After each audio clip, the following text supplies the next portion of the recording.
Okay, it didn't. It was taking a second to say recording, so I just want to make sure we were actually recording before I started.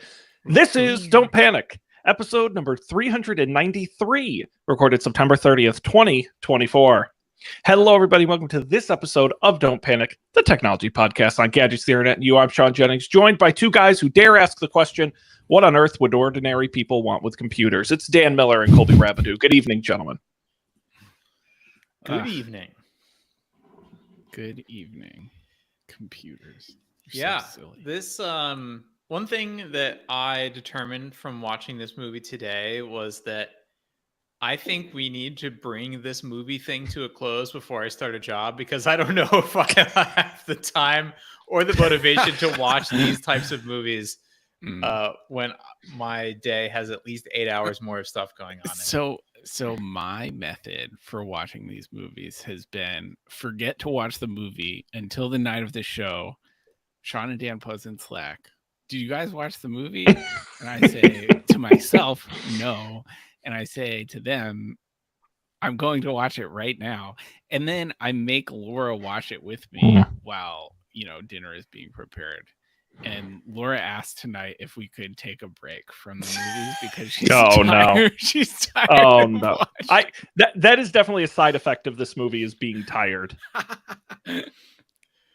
And see, the problem with me being on the West Coast now is I don't have enough time. Like by the time I might realize that I haven't watched it, it will probably already be 5:30, and I'd have 30 minutes to watch it. Right.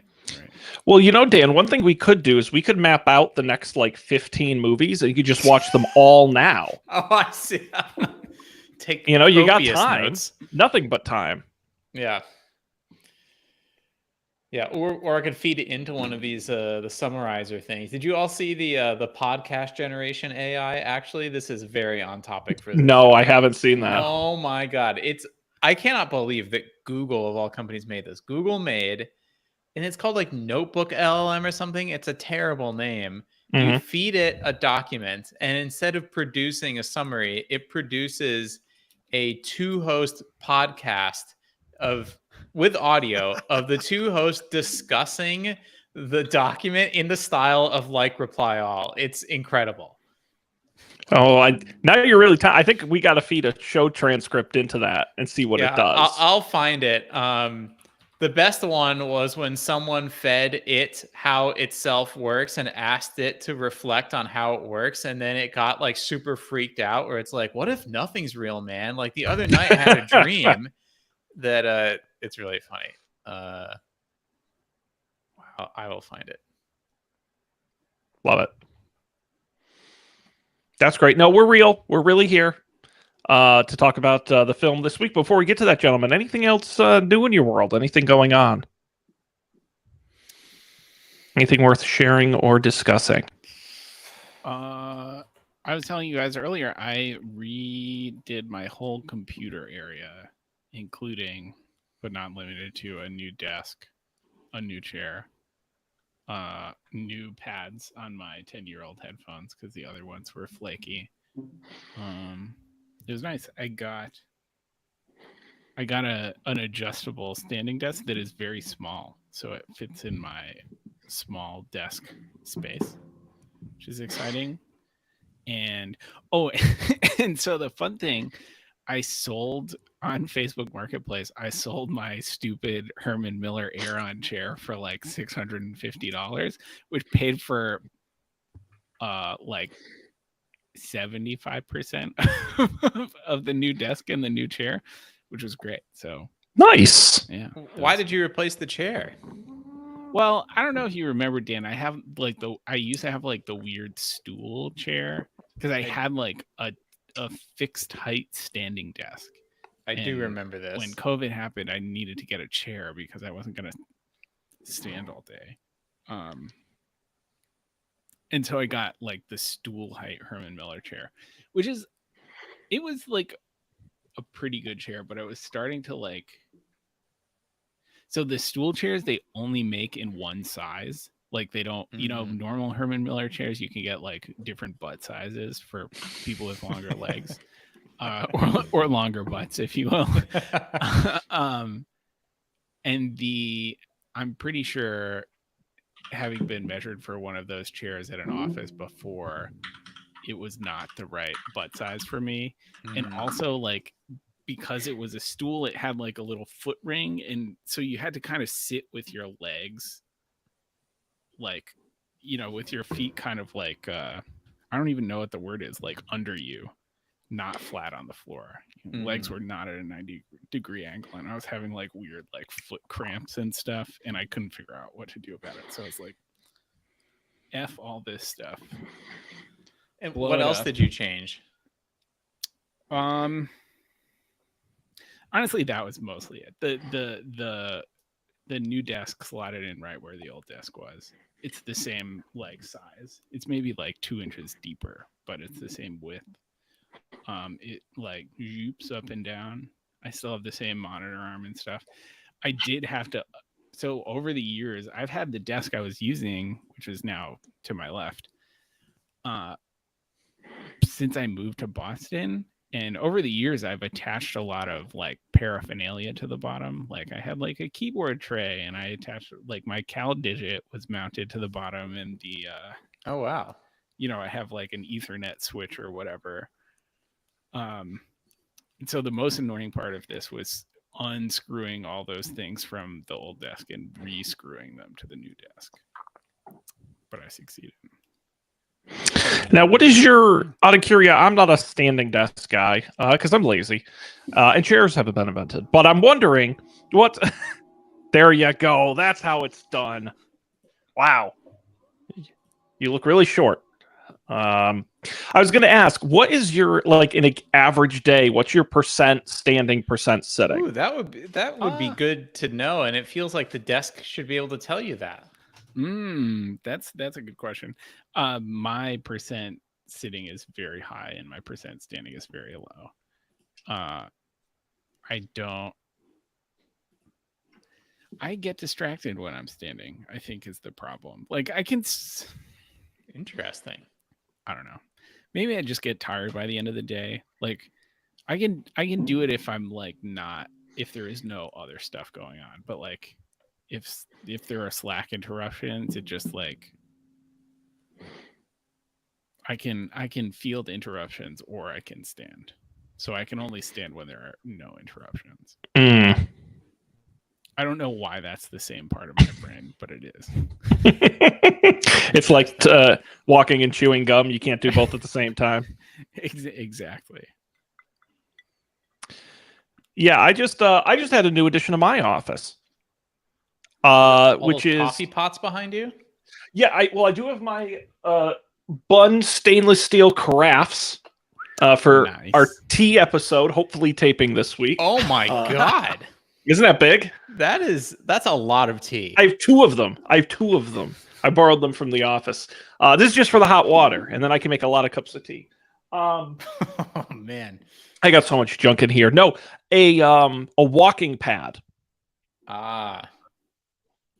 Now, my desk does not go up and down, so I can't really work at the desk and walk on it. Maybe I'll do a show standing up on it. But it is just to get more exercise, hopefully during the winter. So, wait, what is a walking pad? It's different than a standing pad, it sounds like.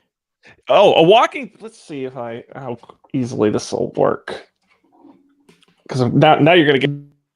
Oh, is this? Do you have like a treadmill disc now, Sean? I think we may have lost Sean's audio on that maneuver. Oh no, he's caught in the fan. Send help.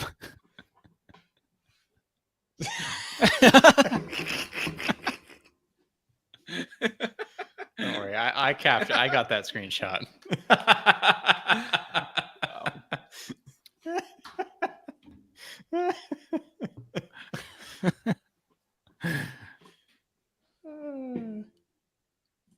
Do you think he knows we can't hear him? I think so. I imagine he's saying things and we're just not responding at all.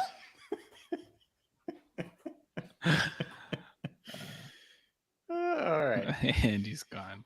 You know what? Have you had the experience? I think this happened to Sean last week and presumably just happened again, but have you had the experience with Riverside where you unplug your mic and then you try and plug it back in? It's like, well, you can't change audio. I think I have had that experience. Right. But I don't understand, like, why can it change audio when I unplug the mic? Like it doesn't stop working when you unplug the mic. It switches to like the default, but then it just won't won't let you change your audio. I don't know. We still cannot hear you, Sean. This may have been I should not have asked about the walking mat. Right. You really opened Pandora's box here.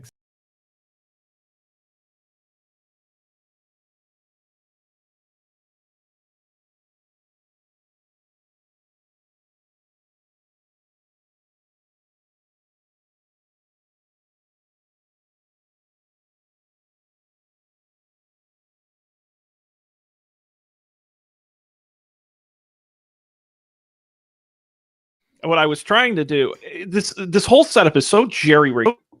What I was trying to do, this whole setup is so jerry-rigged.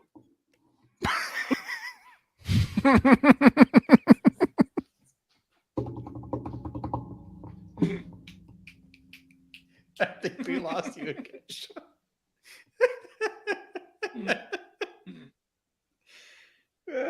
We can't hear you anymore.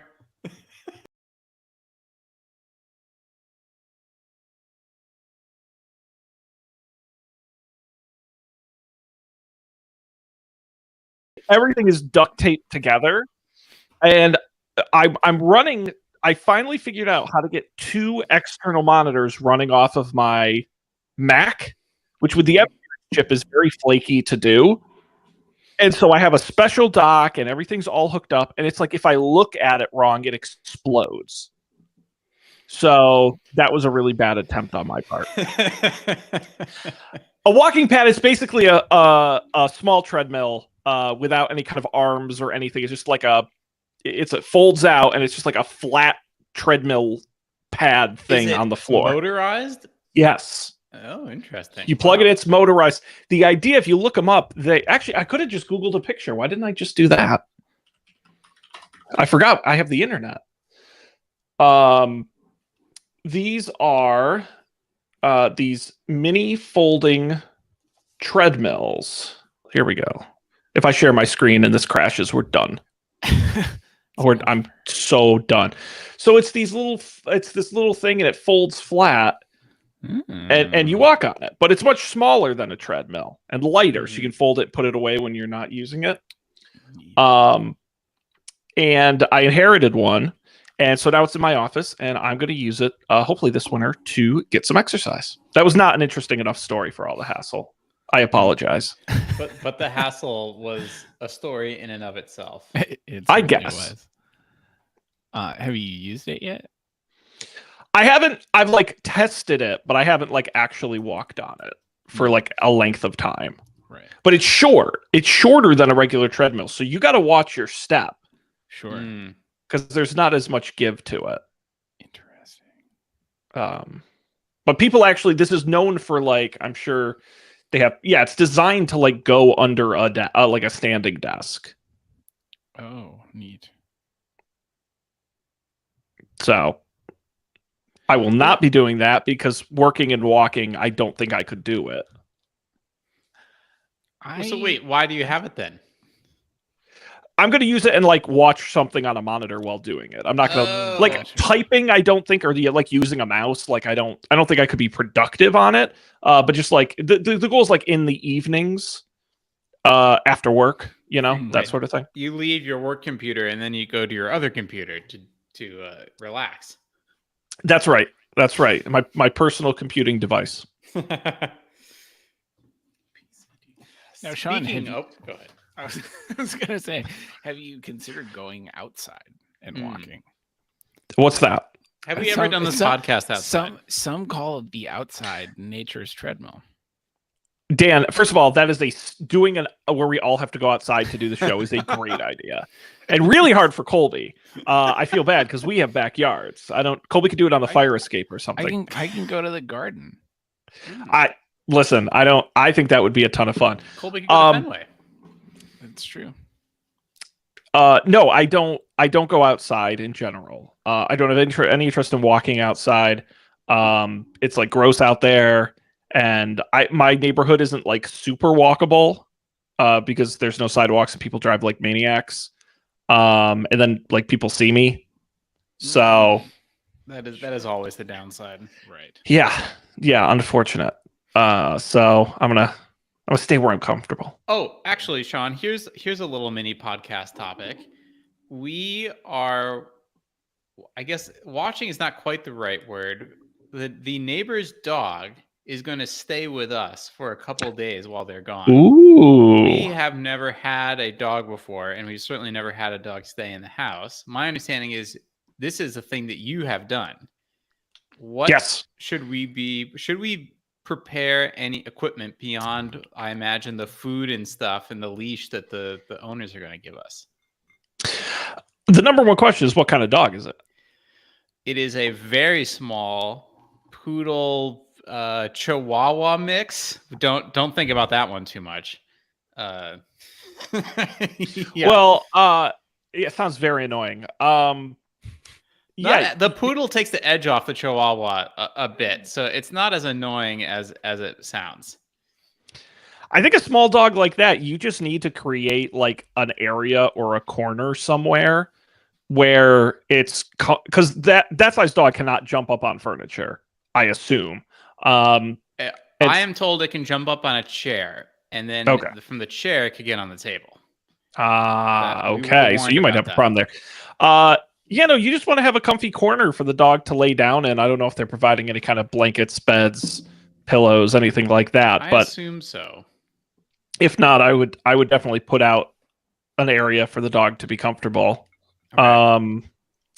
And then just limiting where it can go. I don't know if anywhere in your house is considered off limits. Lena has her own ideas about what is considered off limits, which is basically everything. And so I think we need to there will be a negotiation over these days, I think, where we figure out exactly where the dog's allowed to go. But I don't think we have a method of restricting the dog.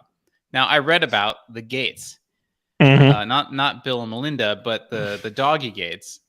And Melinda, by the way, I was surprised didn't make an appearance in the show that we watched, or the movie. But anyways, and I went on Wirecutter, as you do, and they're like, "Oh, under no circumstance should you get a pressure gate where it like just tensions against the wall, because it will destroy your walls. And if you do it on a stairs where there are railings, it'll bend your railing out."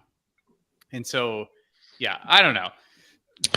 I have a tension gate that lives in my hallway 24/7. I climb over it every time I go up and down my hallway, because when the dog comes up to visit, he eats the cat's food on the other side. So we have to have a tension gate. I've used it for many years. My walls are just fine. Okay. Do you have a recommendation? I bought it at Walmart. It was very cheap. Yeah, and I think for how little you're going to use it, I wouldn't necessarily panic. All right, you just convinced me. Definitely confining the dog to a space is probably not only good for your house, but probably good for the dog too. Because I don't know how nervous it's. Now, has the dog been to your house before? No, I mean been to, not been in. I would see if you can have like a visit beforehand, so you can see how the dog acts. Does it run around the place? Does it stay in one place? Does it pee on all your stuff? Yeah, so just like a quick visit, like 30 minutes. Well, have your neighbors. I'm sure you love your neighbors. Everyone loves their neighbors. Have them, have them over for a drink or something. Bring the dog. Okay. All right. I'm gonna get one of these. You'll do fine. As long as the dog isn't sick. Does the dog take any medications or have any health problems? Not that I'm aware of. We have fed the dog before and taken the dog for walks, and while they were gone, and they never told us about any medicine we needed to give them. Okay. Well, and you guys work from home, so you're going to be there. You'll be fine. You'll be fine. The only bad dog sitting experience I've ever had was a mutual friend of ours asked me to watch their very elderly and very sick dog, who not only went to the bathroom inside the house on my rug, but it was filled with blood. And it was very upsetting. And I will leave it at that.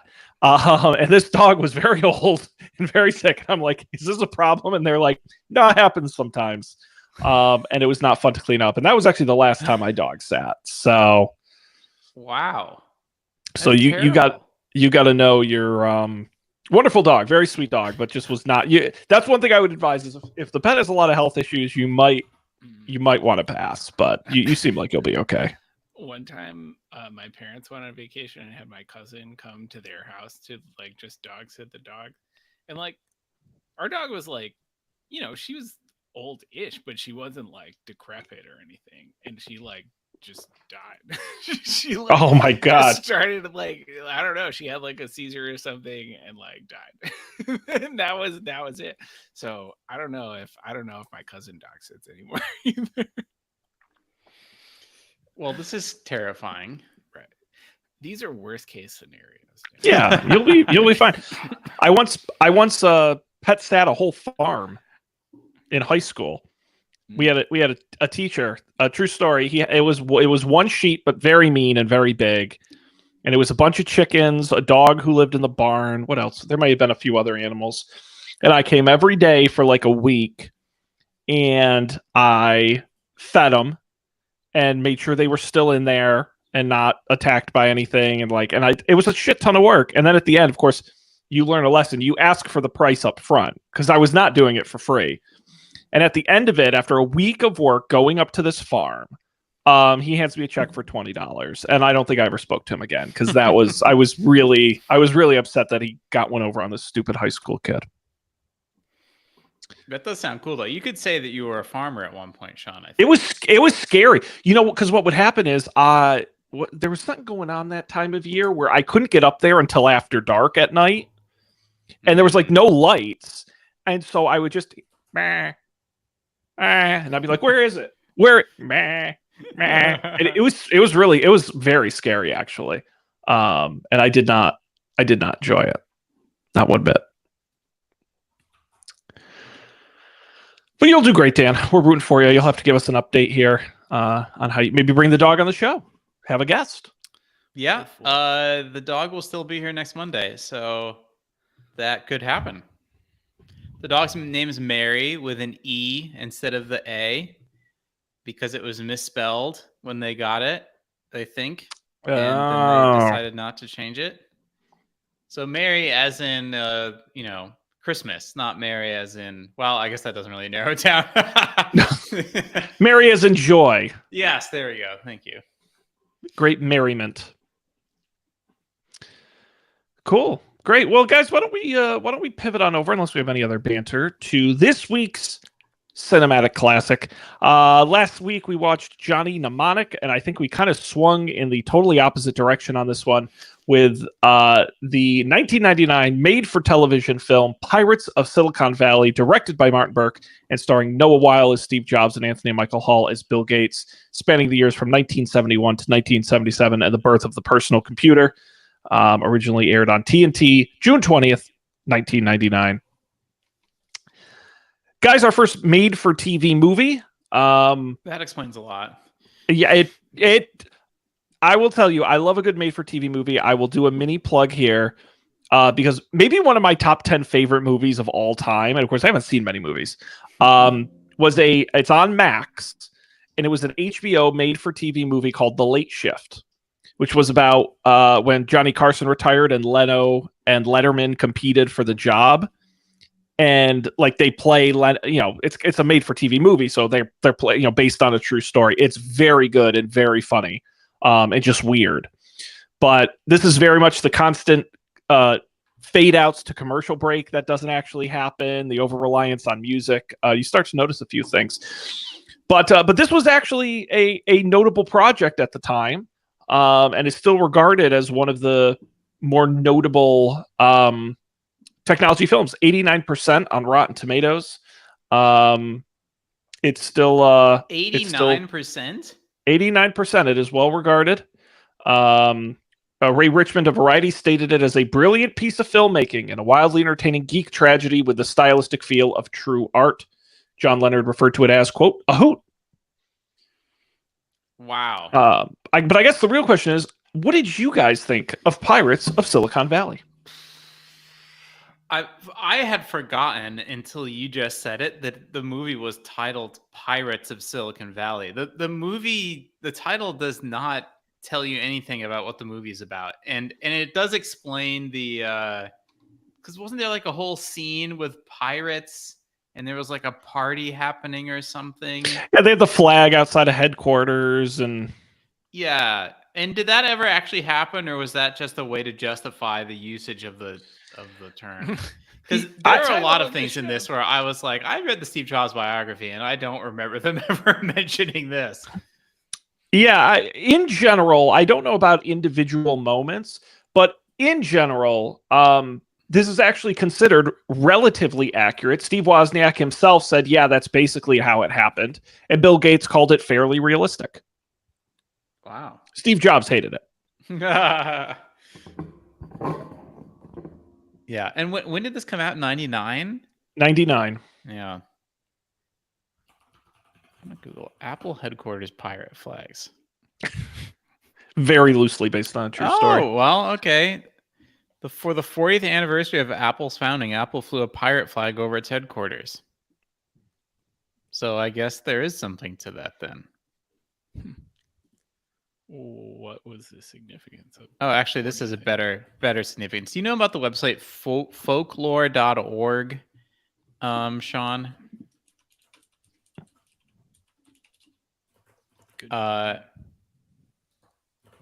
This is a website by Andy Hertzfeld, who is apparently, I saw in the credits at the end in this movie, though I'd never remember, not as himself, but is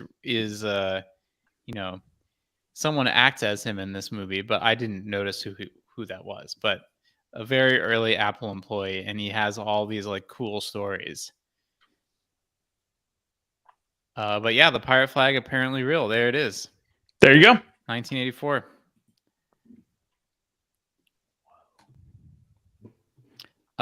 Yeah, what did I think of it? It was very boring. I guess I'm sure it's more exciting if you don't already know everything that happens. It felt, but like the story was like relatively boring. I guess it was cool how they did like the Office style like frame story where they're the interviewers outside of the narrative describing the narrative. I guess I'm sure in 1999 that felt way more like artsy, like that reviewer was saying, than it does now, where like that's becoming a bit of a cliche. And yeah, like what happened in the beginning with like the founding thing, and here's another thing. It felt to me like Apple got way more screen time than Microsoft did. But let's see. I mentioned off the air that I didn't take notes, so I'm just trying to remember things. Things that I have a very strong memory of. Oh, right. We talked about in the first movie we watched, the inability for them to cast people who look like the ages that they're supposed to be. And the guy who's playing Bill Gates and Steve Ballmer do not look at all like they're 20 years old. And they're trying to say that like, oh, Steve Ballmer when he's 20 years old is like already like looks like a balding 45-year-old. Like, and then it's very clear that for every scene after that, he's wearing like one of those caps, those bald caps that his head is way too big. I will say though, that was John DiMaggio playing Steve Ballmer, voice of Bender, among many other great voice. And I thought he was great. I thought he was a great actor. He was probably my favorite character in the movie. Yes. He was very funny. Yes, agreed. And a huge goofball. Yeah, I mean, I think in general, I thought obviously Noah Weil, who most people probably know from his star turn on ER, which was on at the time. I thought he was really good as Steve Jobs. Yeah, that's a good point. And not that I've ever met Steve Jobs, but based on the Steve Jobs biography, it seemed to be accurately portrayed. Well, that was Steve Jobs. The real Steve Jobs' only comment was that he kind of looked like him. That was the only thing he liked. Yeah, I mean, I think I enjoyed the movie. It definitely has a certain flavor. I would describe it as not very exciting. There was really barely a plot. Like it was more of a documentary almost, where it kind of just told a bunch of stuff that happened, but there wasn't a huge arc to it. Did you guys ever see the Michael Fassbender Steve Jobs movie? If I did, it was when I was sick and I only watched like a quarter of it in total. I would say that might be one we watch. That is a much better version of this, I think, because it's a little more narrative. It's got a better arc to it. I think this was a good story, but there's no real beginning, middle, and end. The other thing is because it's a made-for-TV movie, it was cut super weird. Like these really short scenes that kind of abruptly started and ended. Yes. I feel like if this were... But the thing is, I don't think this would work as a quote-unquote real movie because the sort of... I guess it's ultimately about Bill Gates getting the best of Steve Jobs. I guess if that's your arc, you're right. They didn't focus enough on Microsoft and Bill Gates. I don't think Steve Jobs got enough of a comeuppance. It was just a little soft in that respect. I don't know it really hit the themes it was trying to hit. Yeah. Yeah, it felt like a bunch of little vignettes. And I agree. The transitions were very abrupt. No, I did really enjoy the weird like Steve's narrative asides where like the one where when the Microsoft people were meeting with IBM and the picture frame comes With in Ballmer. Steve Ballmer like 3D animates out of the picture frame and is like talking about the meeting or something. That was awesome. That was crazy. Yeah. I love that. I love the Steve Jobs on acid where he's like in a field and it's flashing colors and he's like, "Whoa, I'm conducting classical whoa. music." Music, yeah." It's like it's very cliche. Yeah. And that was kind of the other thing where, and I'll probably reference the other Steve Jobs movie a few times, but kind of the soul of that movie, the heart of it, is about his daughter. Going through these different time periods in his life. And I think that movie does such a better job of that could be the emotional backbone of the movie, of this movie. But I feel, again, it's more just telling you things that happened rather than telling a story, which I think is a bit of a mess.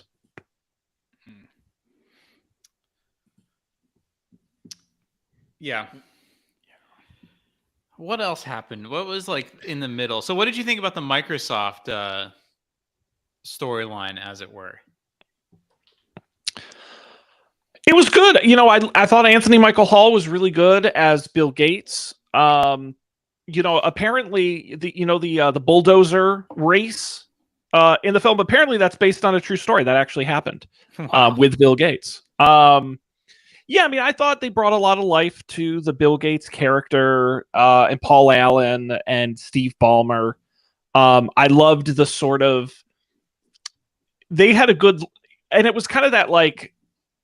I don't want to phrase it. They had a good when they kind of one-upped IBM and they one-upped the Altair guy. And, you know, I think they had any time... There weren't a lot of scenes with Steve Jobs and Bill Gates together, but when they were together, I thought they had some really great interchanges, had some really good energy. I've got some quotes here, but it's, you know, "We're better than you are. We have better stuff." And Bill Gates says, "You don't get it, Steve. That doesn't matter." It was good. Another thing that was interesting about this movie is that it was made like, I'm sure when this movie was being made, he had maybe only just returned to Apple, Steve Jobs. Yep. And so there was no indication that Apple was anything really but a failure. at the time, like there was nothing to indicate that it wasn't just going to go out of business. And it was interesting that they still presented it as this kind of hopeful thing, like the tone of the movie at the end, even though all the facts, which they also express, like Bill Gates is the richest person in the world and Microsoft now owns part of Apple, would indicate that Steve Jobs was a colossal failure, which is just funny because I think that that might speak to the Steve Jobs reality distortion field, where even this filmmaker, who I imagine never even spoke to Steve Jobs, it still has some, is still affected by him in some way. But yeah, actually, someone recommended a book to me recently that came out around this time that is basically takes the perspective of like, well, Apple totally failed, and so what can we learn from its failure? Yeah, which is an interesting perspective to read today. Yeah, I mean, that might be one of the most interesting legacies of this movie is how it ended and its place in time. You got to remember, this came out in 1999, probably shot in 1998 and written in 1997, loosely. Jobs returns to Apple in 97, releases the iMac in the summer of 98. Oh, really? It was that soon thereafter. Okay. So really at that time, that was the perspective. Bill Gates, Windows 98, they were absolutely crushing it out there, and Apple had just crashed under John Scully and all their failures. Steve Jobs had just come back. And that whole thing where it was them making a deal with Bill Gates to essentially save Apple, that's real. That happened. And so it's just interesting where that movie ended. Microsoft was seen as the success and Apple as the sort of lesser than. And I think, version 2 of this movie, the follow-up, the sequel would be really interesting. Because obviously, as we know, those things sort of turned on its head over time. It's an interesting time capsule, I guess. So I am not familiar with this bit of history. Like, what is the thing where Microsoft saved Apple? Like, what was the deal with the presentation at the end? So, I want to get this right. So basically, at the time, this was in 1997, it was announced that Apple reached agreements with Microsoft, including an agreement to settle patents disputes with Microsoft over Windows, because they were suing each other, as we kind of learned in the movie. I'm going to sue you. $150 million stock investment from Microsoft, essentially giving Apple, investing in Apple, a commitment from Microsoft to develop versions of Office for Macintosh, and an agreement to ship Internet Explorer on future releases of Mac OS. So they gave him money, they settled lawsuits, and they helped get them back on track. Nice. Interesting. Laura's reaction to this movie is like, I feel like I'm supposed to know who all these people are, and I just don't. Like, I don't know what's happening. Yeah, it's an interesting perspective. Like, how interesting is this movie if you know nothing about it? And I feel like the answer is not at all. Yeah, there was not a lot of like preamble or ground setting. Like, I guess like Steve Jobs had the most, like, you got the most of him outside of the company, and you got like, I don't know. Yeah. That's a good point. You don't see Bill Gates, his college days really. He's already like doing computer stuff. Yeah, it did feel like at least 70% of this movie focused on the Apple storyline, and that Microsoft was merely there to add conflict to the Apple storyline. Just too bad. Yeah, it was kind of odd because obviously, whether it was with IBM or with Apple later, this whole Microsoft, we scooped them, we're smarter than you sort of angle never really felt earned that much to me, where it's like, why do we just assume he's smarter than the other guy? There wasn't a lot to it. I think as somebody who knows the story, I think I enjoyed it to some degree, but I agree. I don't think, again, I think being a TV movie really hurt it because of the structure it had to tell the story in. And if it were a more traditional movie, I think it'd be more straightforward. My one thing I did want to ask, like, was Bill Gates like a famously bad driver or something? Because I feel like there were like several scenes where he was like getting pulled over, and then they're like driving in the yellow car on the way to the bulldozer race, and his friend's like, "Oh my God, we're gonna die, Bill!" And I didn't understand. It was Well, not like a. Well, that was the reference to the famous Bill Gates mugshot. So when he was put in jail, it was actually in Albuquerque. That was actually a reference. That is 100% true fact. Yes. Got it. And what was he? I was like half paying attention when that happened. Like, what was he arrested for? I believe it was just speeding. I'd have to double check. Got it. Yeah, traffic violations, running a stop sign, driving without a license. Yeah, no, that was apparently that the I loved a great scene was when they're doing the interview at Apple with the sort of buttoned up guy, and Steve Jobs comes in, puts his feet up on the table. And apparently that was also a true story. He actually did that. That was so weird.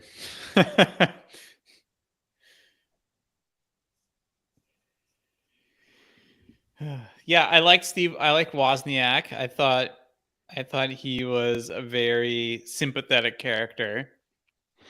Yeah, Joey Slotnick, he was great. Yeah. And now that the thing I do, I've become that age where I just look up, the people in these movies and what they've done. I was surprised that no one else besides the guy who was in ER, who was already in ER, really went on to do much of anything. I was also disappointed that it wasn't actually Ella Fitzgerald in the in the birthday scene. Yeah, there was some people where I'm like, is that real? What is that? Yeah, a lot of character actors. Who the guy who played John Scully's been in a bunch of stuff. I didn't look at him. He was a familiar face. He's in the Jay Leno, David Letterman made for TV movie. Oh wow. So yeah, a lot of these guys get around.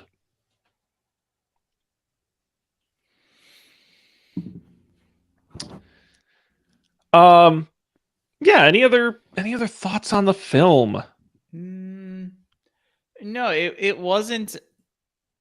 Yeah, it was in some ways the opposite of where we've been, but it also wasn't completely historical. Watching a documentary, a straight up documentary, could be interesting, but also could be boring.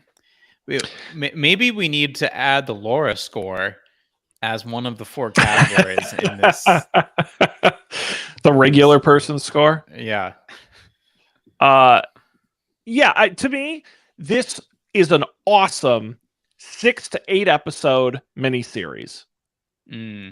Where you can just set up more arcs, do more stories. You got a little more time to tell it, because it's like 20 plus years of history in 90 minutes.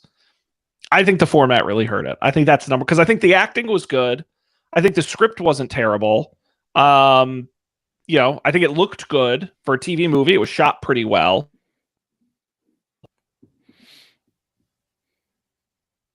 Yeah. Colby? Uh-oh. Sean's gone silent. Oh. Uh-oh. Oh, no.